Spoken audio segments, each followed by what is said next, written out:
I'm Derek Laufman, and this is part one of drawing Chibi Greedo.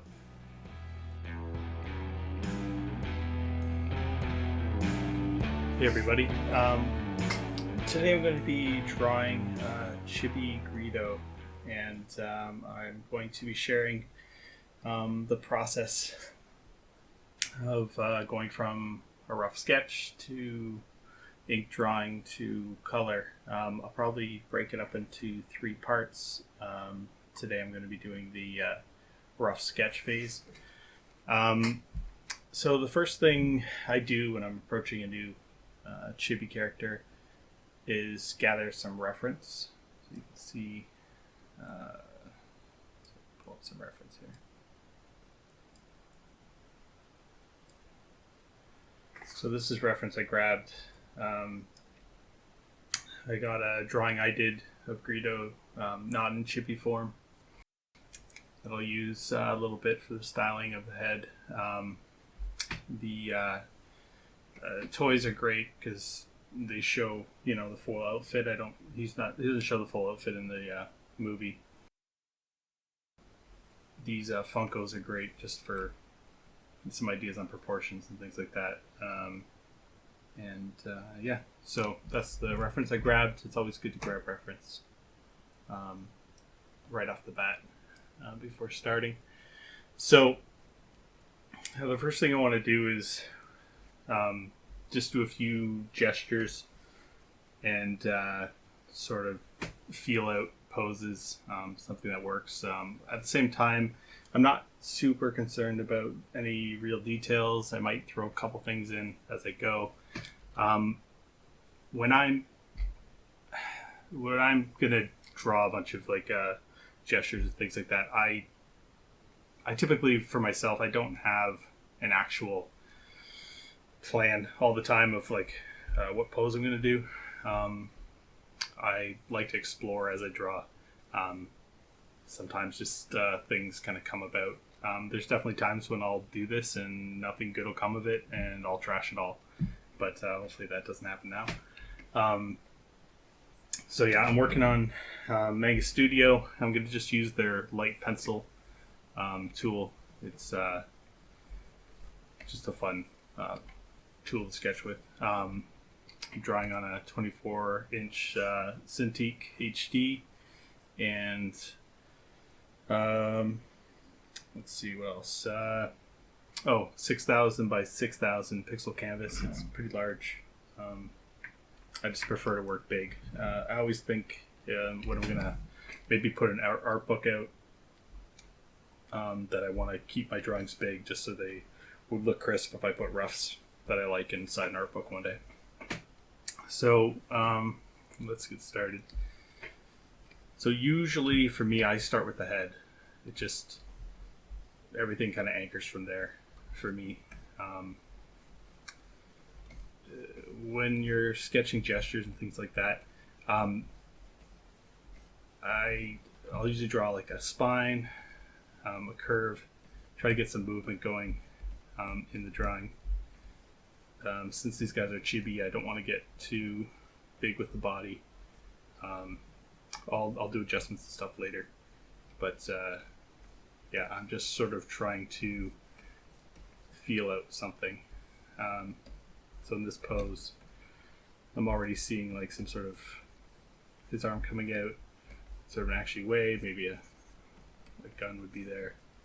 He's holding a gun. He's a bounty hunter after all, so I picture when he wasn't dead, he would hopefully be kicking some butt in some way or another. Or he'd be a pretty lousy bounty hunter if he couldn't. So again, I'm not really thinking details, but he does have like big eyes and this kind of snout thing. So it's just kind of neat to put it in there. Let's see. Also, for my chibi drawings, I typically do 8.5 by 11 size, so I have to keep that in mind when I'm doing my pose. So the way the gun's positioned right now might be problematic if I went that direction, because I don't want to go horizontal with my images. So I'm going roughing out a little bit more, just the feet. And I'll just suggest, like, that's a hand. And it's all about flow. I'm trying to stay loose.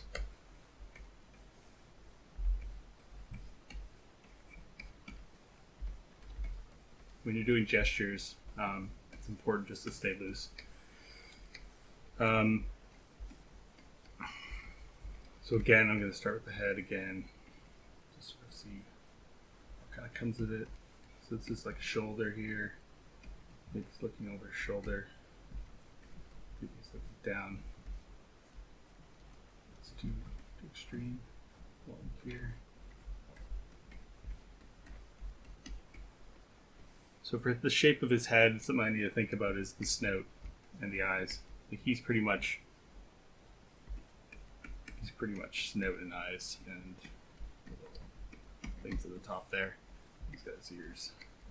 That's pretty much like if you broke it down into the smallest important details, that's pretty much what he is. So let's see. I'm pretty sure I'm going to want to have his pistol in there.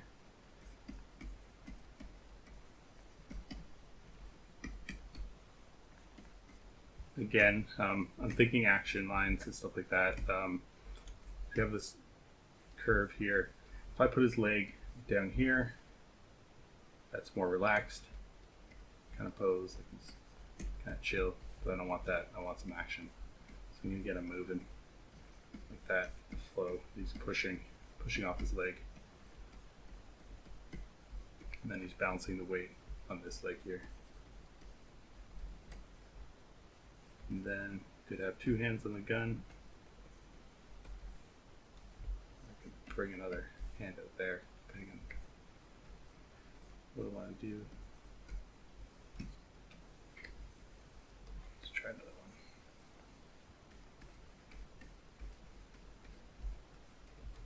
One just a little more extreme angle here. See how this goes with the snout.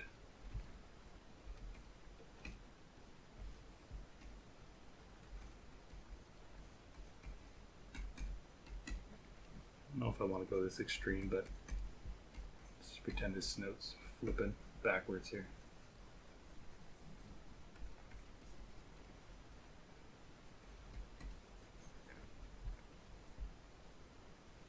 Sometimes I'll just, even though I'm pretty sure I'm not going to go with this particular pose, it's sometimes just good just to sort of explore a little bit. You don't know what's going to come of it.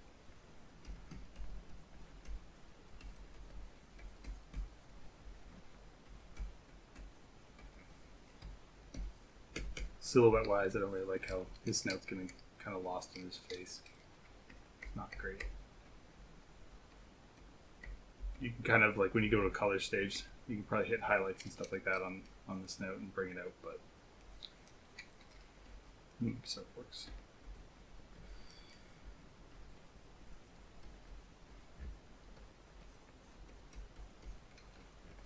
So again, I want to think about movement, things like that.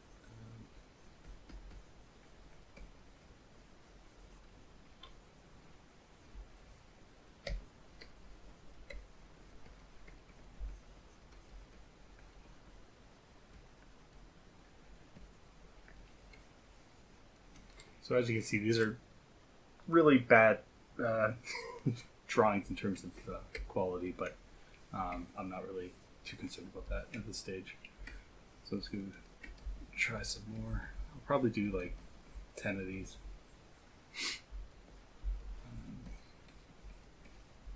Let's try just a more standing pose here.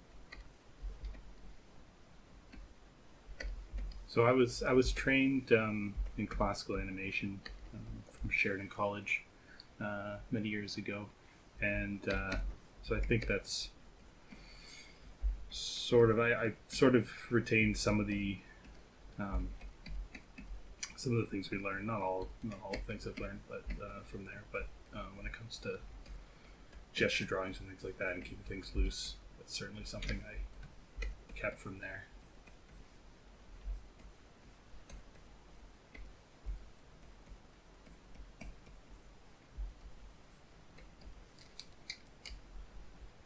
So you want to be thinking too, like about strong silhouettes, like what reads. If this is all a strong silhouette. Um, like the snow might be better up there. Stuff like that. So like those are things you need to consider as well. I'm not super concerned about it right now. It's something I keep in mind, but I will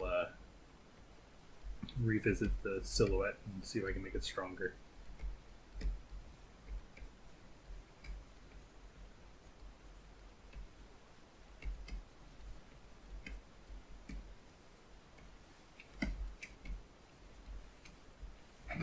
Sometimes what I'll do is if I kind of like the way something's going and I don't want to erase it, I'll just copy and paste. You can do that. I'm using my quick keys a little fast here. M on the keyboard brings up the lasso marquee, and you can just, as long as you're on that layer, draw around it. Control C is the quick command for copy. Control V, paste. And then Control D deselects, and then you hit the K key to bring up the selector, and then you can move that to another layer. So that's what I did previously. If I just did it too fast, you probably missed it. So for this pose, I'm just gonna see if I can rework the. I'll go back to my pencil. See if I can rework the gun might be. So again, silhouette-wise, I don't want a tangent here. I want to leave space. So I have a nice silhouette, so I'll just draw the gun in first, kind of where I need it to be, and then I'm going to find the point of his shoulder, which is kind of tucked in, where that is. Bring up the arm. I always think of the arm. Try to think of things in shapes. I won't get into breaking down stuff. I'll save that for another day, but something like that, I kind of think how that's going. So then, kind of like that pose, I'm gonna copy that. So again, it was M for the marquee. Grab around just quickly, and Control C, and then Control V, Control D to deselect, and then the K button grabs the with the move tool. Just gonna try a different head.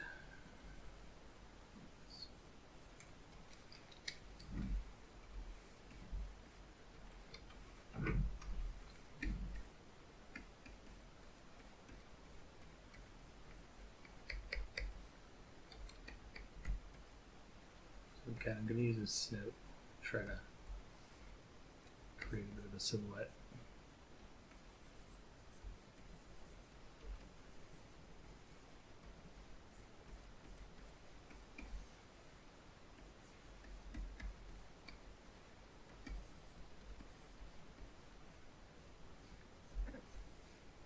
Sometimes I don't necessarily draw my center lines and things like that, but I will draw them after, just to sort of like, or in between while I'm drawing, just to make sure I'm sort of on the right track.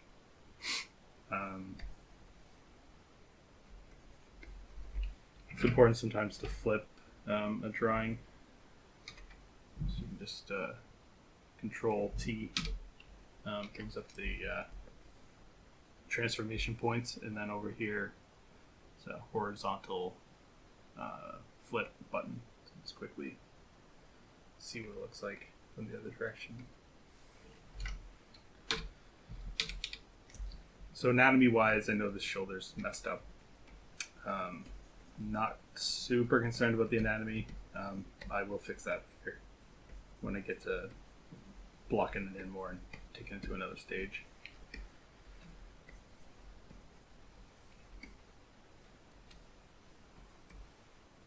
Okay, so far this is kind of where I want to be. I'm going to grab this one again, Control C, Control V, deselect, and K, bring it over. I'm going to try another head here.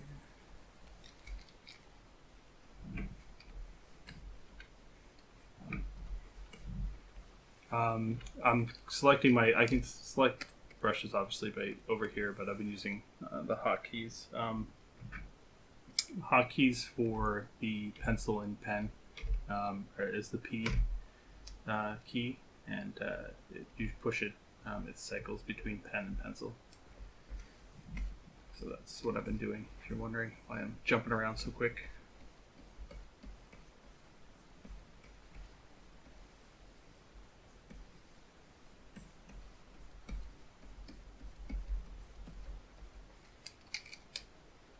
Try a different arm here.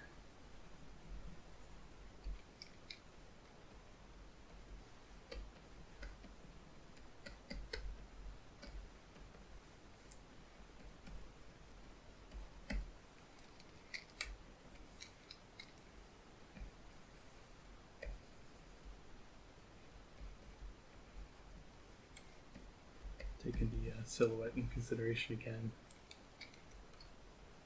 They play around with this again. Find something different for that arm.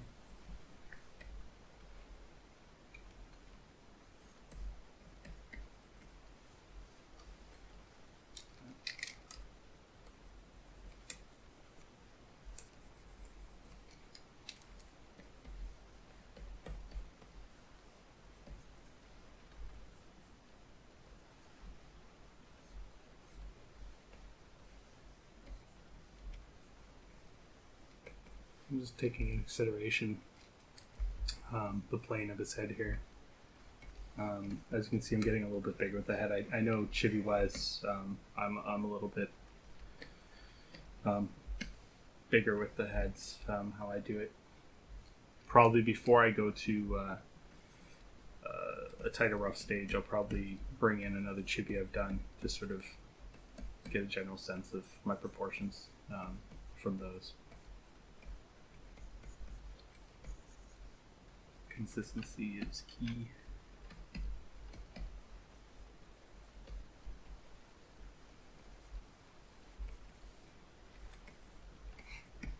So by no means, when I finish this drawing, will it necessarily be the final pose. A lot of times I'll change it up when I start to rough it out a little further, or tighten it up, I should say. But it certainly gives me a guide. It's all the, it's kind of like, well, you can see it's kind of like building a tower. This is my foundation for building a tower. The underdrawing that I'm creating right now is going to be the foundation for the next stage, which is going to be a tighter sketch, and that's the foundation for, could be another pass if I feel like it needs it, for an even tighter drawing, and then that's the foundation for inks, and then inks foundation for, well, part of the process for color. So here, kind of like this, kind of like where this is going. So sometimes I'll take sort of Frankenstein something together. So I kind of like what's happening here. I kind of like his pose. I picture him being somewhat, adventurous, daring, but a little bit unsure of himself. So I don't know. This pose kind of gives me that feeling of not 100% confidence.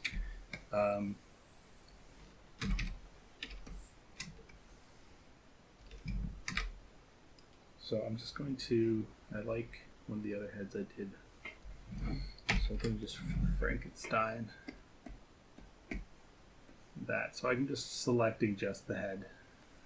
And then with my Control C, Control V, Control D to deselect and K, I can bring that over. And then I can Control T to bring up the transformation tool.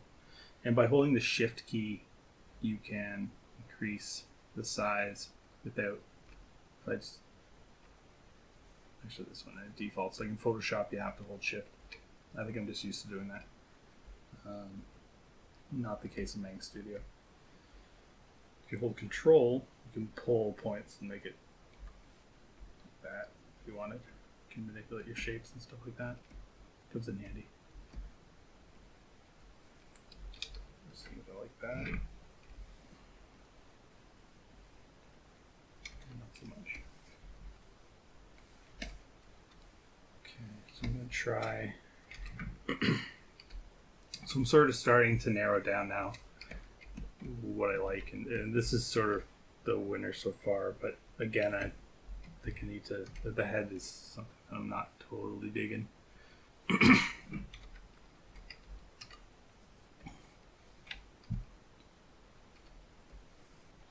that out. Let me grab one of these.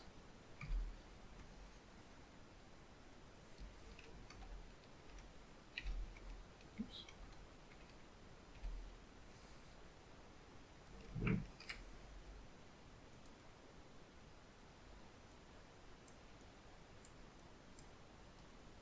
This is the good thing about working digitally. When you work digital, you have a lot more control. You can manipulate things a lot quicker. This is on, if I'm doing this on paper, I'm probably on a couple sheets by now.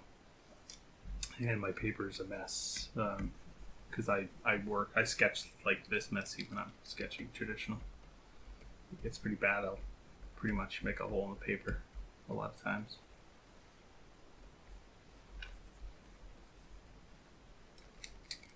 So the only thing I'm not digging is the way the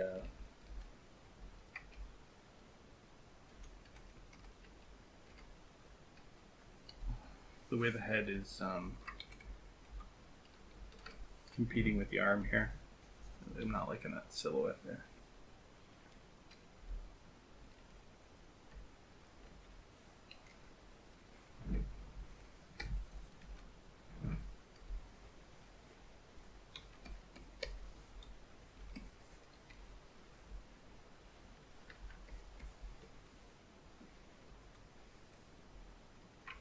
So another quick way to make another copy of the layer you're on. Here's the layer section over here. Hit Control Alt and then drag up. And it creates another layer.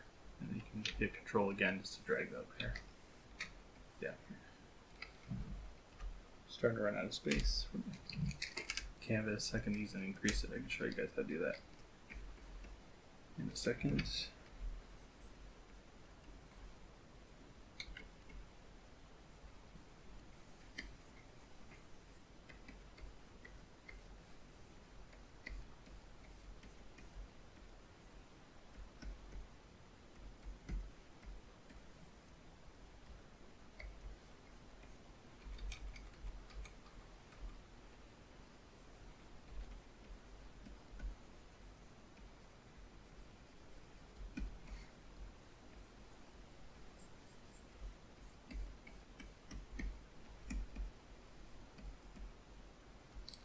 As you can see, I'm getting kind of messy in here. But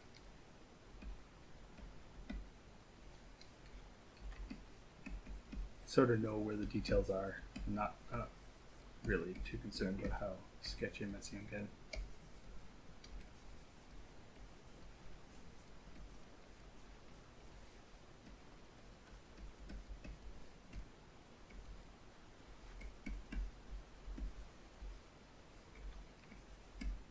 I'm going to try to make them run here a little bit. See if I take that a little bit more.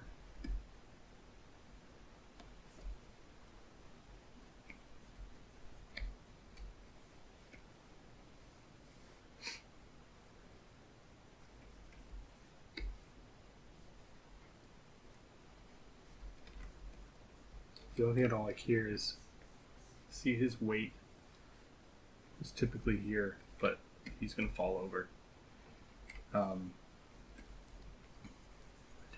Push off, that would make more sense, but then I'm getting out of my sort of 8.5 by 11 frame, so I got to be careful just for this particular design. So I'm going to try pulling the leg in a little bit. And part of what I do when I do my chibis, I like to do is sort of have them hovering over a piece of dirt or a patch of something. Just sort of adds a little, almost like a base of a toy. It's kind of how I think about these things. It's kind of like toys. So I'm just gonna put that. It kind of looks like you're flying, not running.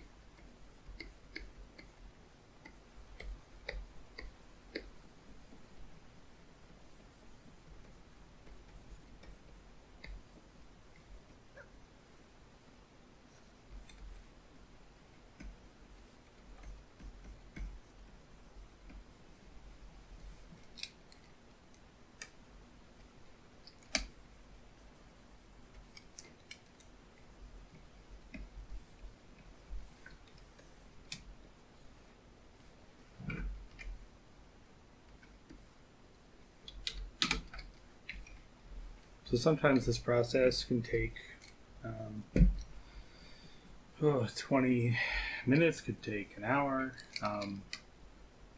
Like I said, sometimes I just I'll end up ditching what I've done and approach it again another day. I usually have a bunch of projects going on, freelance work, things like that I got to get to, so I don't waste all day on this stuff, especially if I feel like I'm stuck. But hopefully I can, when I'm drawing, I like to think like I could get that breakthrough, just that's something that sort of makes the pose click.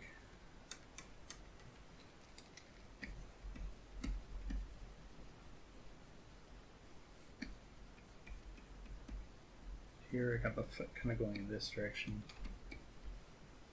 Let's feel a little bit better, the weight stuff on them.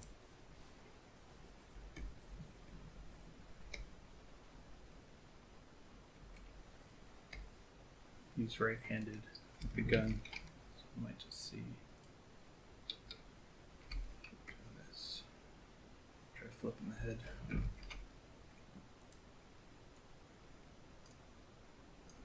See that already? It's feeling a little better. I kind of have this sort of arc now. Head.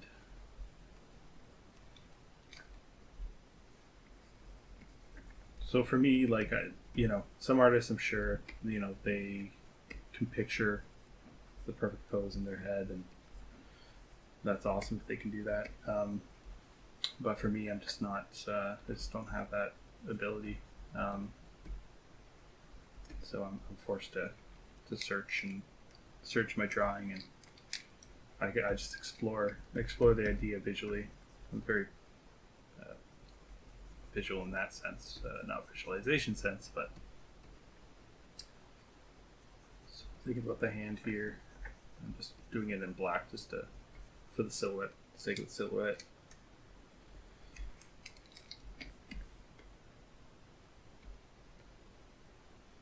Just think about that.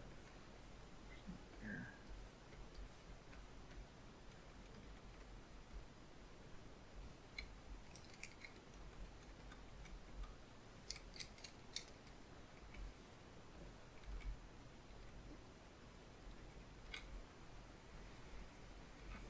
He is running, so I kind of want to have this arm seem like it's back a little bit, but it's finding that right spot for it.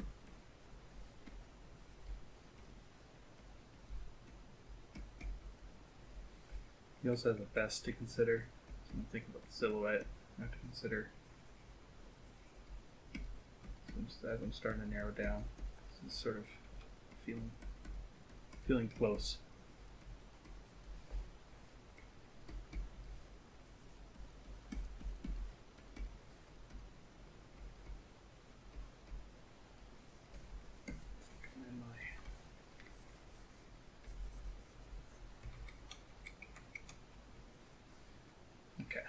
So I'm liking that guy. So what I'm going to do is I'm going to close off these other ones. And I'm going to take him. Make him a little bit bigger. So now this is the building block for the next stage, which is going to be just a tighter rough pass. So this is a super sketchy, I've blocked in now sort of the basic shapes.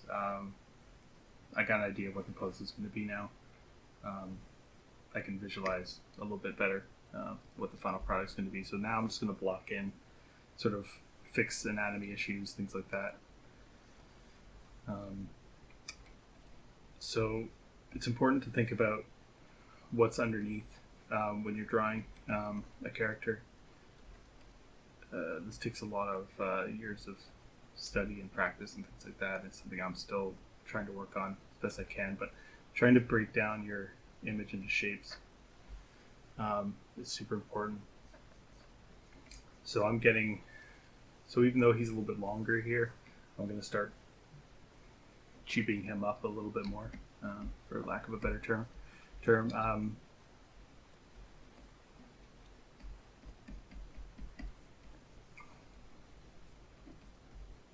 just thinking about how everything connects.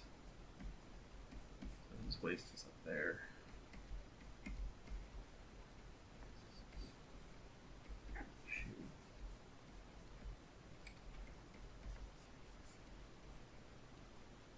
So remember, his foot's still kind of going in that direction.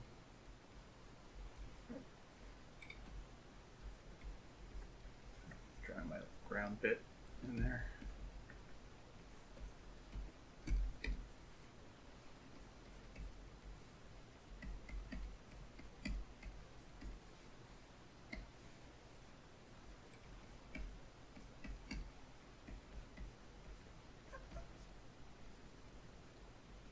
So it's important to think about the negative space. I want to make sure I have enough space between his legs, his foot that's tucked back in there, and his leg.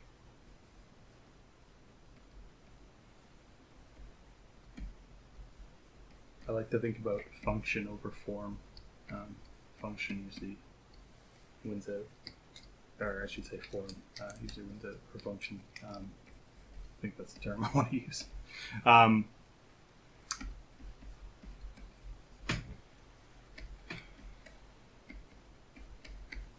Thinking about the vest here, where that part would be drawn if I drew that through where the fold is in the vest. Get a little bit in there.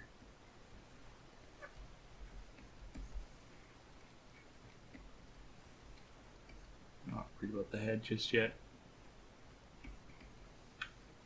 So shoulders, usually I'm going circles for the geometry there.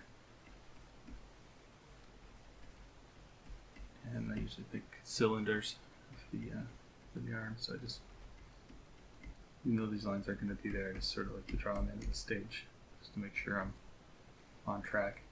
The way the hand connects over here, I like to think of it like this sort of plane. I usually do the 3-finger Simpsons thing for my chibis. Now his fingers are a little bit longer and stuff like that, but chibi wise I'm not too concerned about it. I can have these things at the end. Just draw those.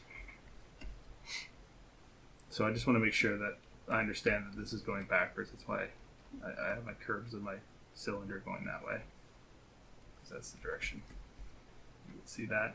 So this one is forward, so when I'm drawing my cylinders I need to consider that.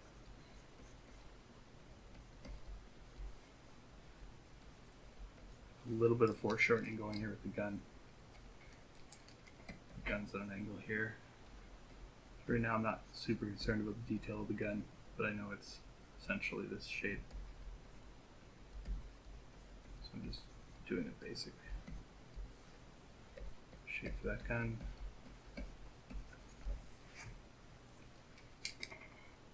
So right in here I have a problem with where the gun is hitting the jacket. So I'm just going to make a correction.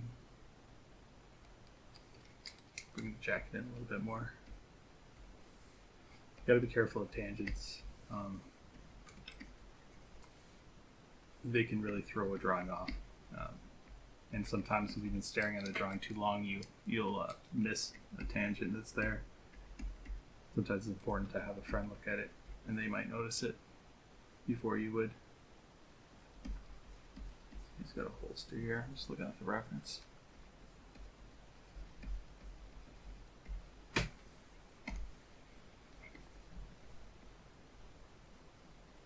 just shading that in so I know what's in the back. Just pushing it back. So this is for my own personal. The chest line.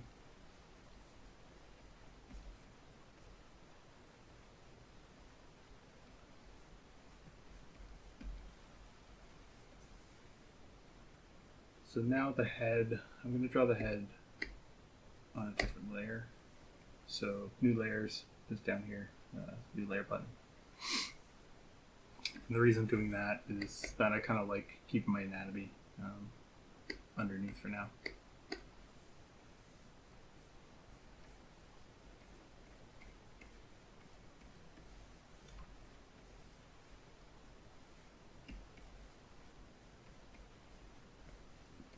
So Greedo's head is probably the most important part of the drawing, especially Chibi's. I mean, the head makes up,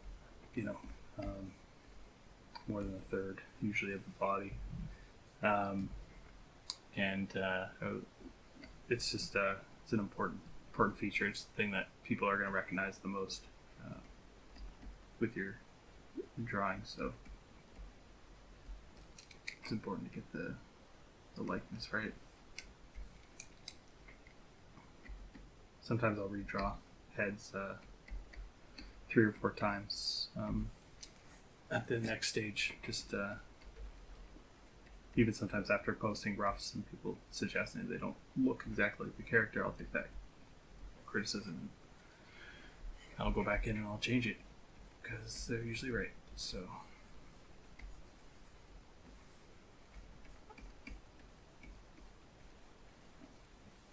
this is the part where I get to play with how I want to show his details and proportions. And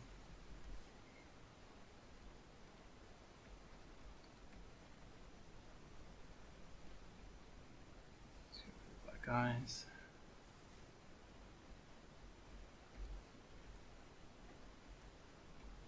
Just adding in some of his details. He's got little scalies and like a dragon almost.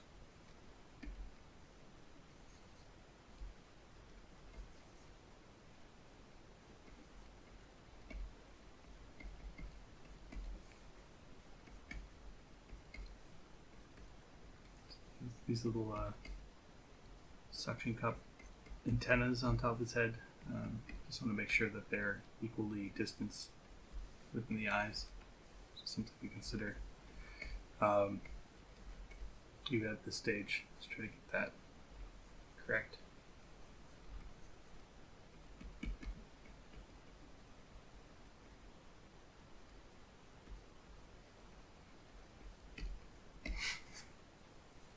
Sometimes it takes years and years to understand shapes and direction and stuff like that to know how to draw the ellipse and what angle and all that. But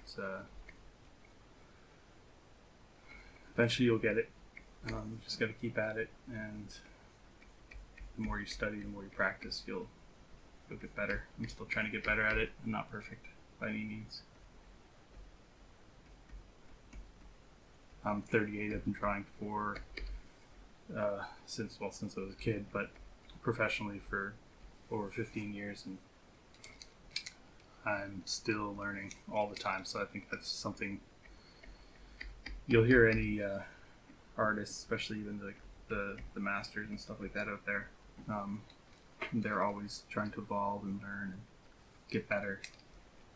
I think with anybody at their craft, if you hear them, whether they play guitar or piano or anything like that, they're always striving to get better, and that's what makes them the best. so you kind of have that attitude. The funny thing is, when I was younger, and I was in high school, I thought I was amazing. I was one of the better artists in our high school, but it was I wasn't good at all. I just was better than the other people around me. And when you're young and you're kind of the better one at something, you kind of get a bit of an ego. And it wasn't until I got to college and Sheridan, and I saw that all these kids around me were way more talented than I was, that it was a quick wake-up call that I wasn't that good and I had a lot to learn. But it was good. It pushed me.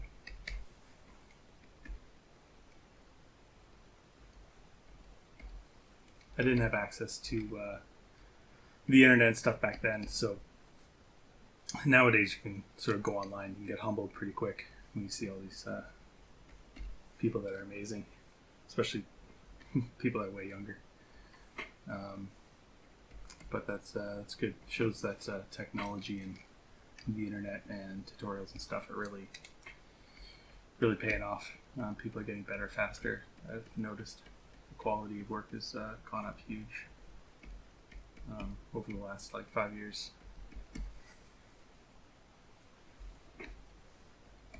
But that's another reason why you never want to become complacent, because there's going to be somebody who's better than you always.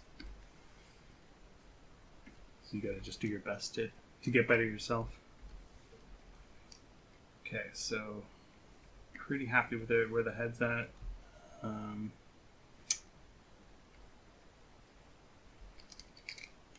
Again, I'll probably end up tweaking this a bit later on for the next stage, but save that for another video. Let me just erase underneath the head here real quick, so you can see the final rough looks like. So yeah, so that's the final rough, and hopefully you found that helpful, watching me kind of work through the process. It's the first time I've ever recorded myself doing that, and it's cool to pull the curtain back a little bit and see how I do things. So the next video I'll do will be probably taking another tighter pass on this guy, and then maybe I might get into inks in that one, but I'm not sure yet. So thanks for tuning in, and I appreciate it. Take care.